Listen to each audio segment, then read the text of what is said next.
नमस्कार साथियों, आप सभी को श्रावणी उपाकर्म, रक्षाबंधन, हयग्रीव जयंती की बहुत-बहुत शुभकामनाएँ।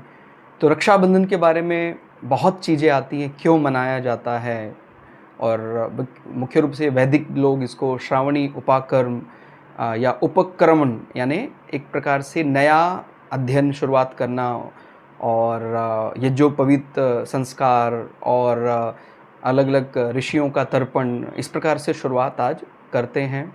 तो कहते हैं कि हयग्रीव भगवान विष्णु अवतार के रूप में उन्होंने फिर से वेदों का उद्भव किया था, वेदों की रक्षा, वेद यानी ज्ञान की रक्षा की थी, तो उसको इस प्रकार से भी मनाया जाता है।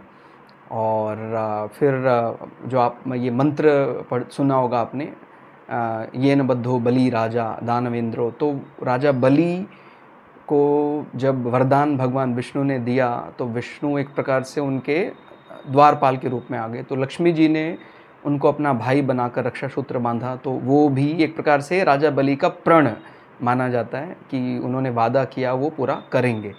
और इसी प्रकार से हम बोलते हैं कि इंद्र देवताओं की रक्षा कर रहे थे, तो जब उनकी हार हो गई तो बृहस्पति जी के आदेश पे रति ने एक रक्षा सूत्र का निर्माण किया और इंद्र को बांधा। उसके बाद इंद्र की पुनः जीत हो गई। तो ये भी एक कथा पुराणों में आती है।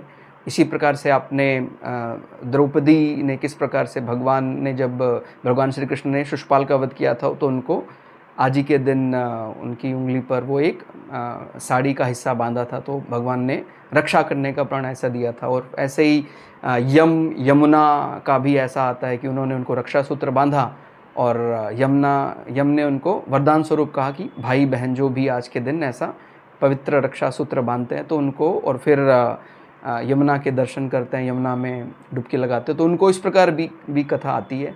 तो कई इस प्रकार की कथाएं आप पढ़ते होंगे, लेकिन उसमें मुख्य रूप से सबसे बड़ी जो चीज़ है हमारा एक पवित्रता, भाई बहनों का पवित्र रिश्ता।